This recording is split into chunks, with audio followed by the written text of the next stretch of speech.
কে যেন আসছে আসছে এইদিকে। আমি আসছিলাম। কি হচ্ছে এখানে?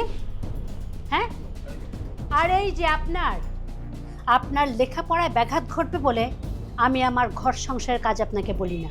আর এখানে কি হচ্ছে শুনি?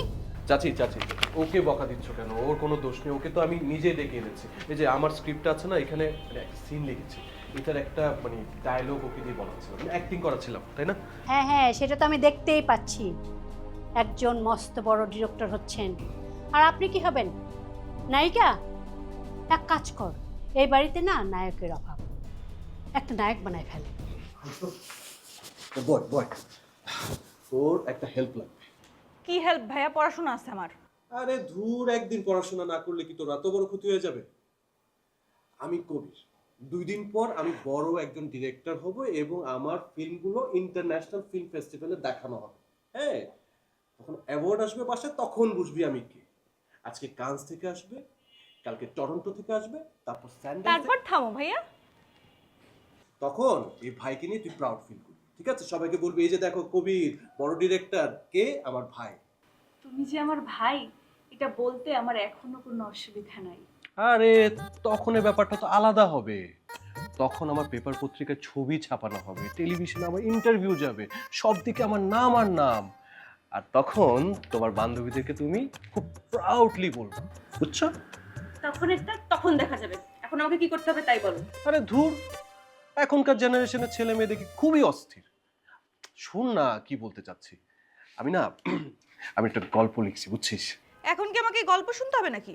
আরে না, গল্প শুনতে হবে না, আমি কয়েকটা সিন লিখছি, বুঝছিস? তুই একটু আমাকে একটা সিন একটু অ্যাক্টিং করে দে। আমি এসব পারবো না। আরে পারবি তো। আরে আমার মনে আছে ছোটবেলায় স্কুলে যখন ছিলি তখন কি সুন্দর তুই অ্যাক্টিং করছিলি, মনে আছে ক্লাসে? না, আমি এখন এসব সব ভুলে গেছি। এখন এসব আউল ফাউল কাজে কনসেন্ট্রেট করে আমি আমার ফোকাস নষ্ট করতে চাচ্ছি না। এখন আমার ফোকাস ভিত। ও তাই? হ্যাঁ, তুই আমার স্ক্রিপ্ট পড়লে তোর ফোকাস নষ্ট হয়ে যাবে। হ্যাঁ, যাবে। তুই শুধু একটু পড় না প্লিজ। রাত, এক্সটেরিয়র, রমিজের ঘরের উঠান, শেফালি, রমিজ। শেফালি ঘরের উঠানে বসে আছে রমিজের অপেক্ষায়। আরে আরে থাম থাম থাম থাম, তুই এইভাবে পড়তেছিস কেন? তুই একটু ইমোশন দিয়ে পড়, ঠিক আছে?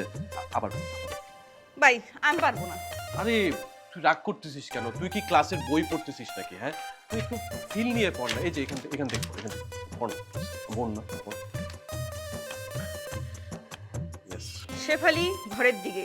আরে না এখান থেকে না, তুই শুরু থেকে পড়, শুরু থেকে। রাত, এক্সটেরিয়র।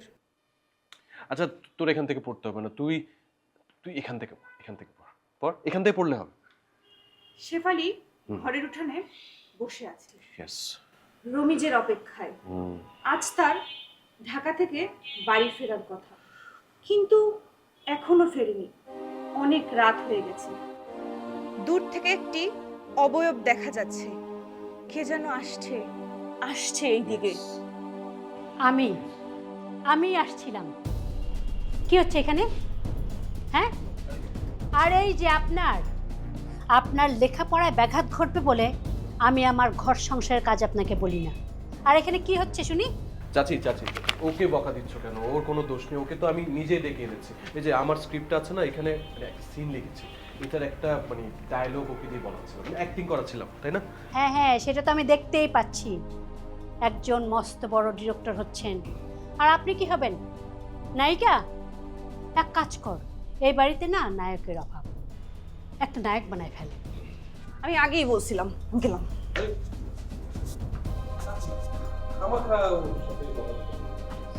আমি শুধু কিছুই করি না, ছেলে পুলে বিপদে গেলে না তখন বুঝবি। ওর ভালো মন্দ কিছু হলে ওর বাবা মাকে কি জবাব দিব? এমনি যত কথা শোনায়। চাচি, এভাবে যদি তুমি সারাক্ষণ শাসনের উপর রাখো, উল্টাটাও হতে পারে। তুই আমাকে শিখাবি শাসন কিভাবে করতে হয়? চাচি, শেখানোর কি আর ছোট বড় আছে? আমি শিখি না ছোটদের কাছ থেকে? তুই আমার সাথে এইভাবে কথা বলতেছিস? ঠিক আছে, আর কাউকে কিচ্ছু বলবো না। যার যা খুশি সে তাই করুক, যার যা মন চায় সে তাই করুক, যার যা করার ইচ্ছা সে সেটাই করুক, কাউকে কিচ্ছু বলবো না আমি। চাচি চাচি চাচি চাচি রাগ করো না, রাগ করো না, রাগ করো না। আমি তো দুষ্টামি করছিলাম চাচি।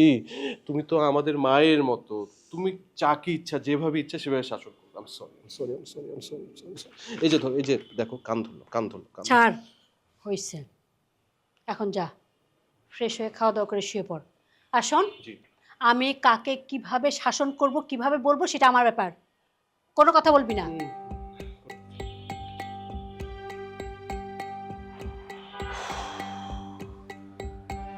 মাই গড, আজকে তো এই বাড়ি মাথায় উঠে ফেলতে চাচ্ছি।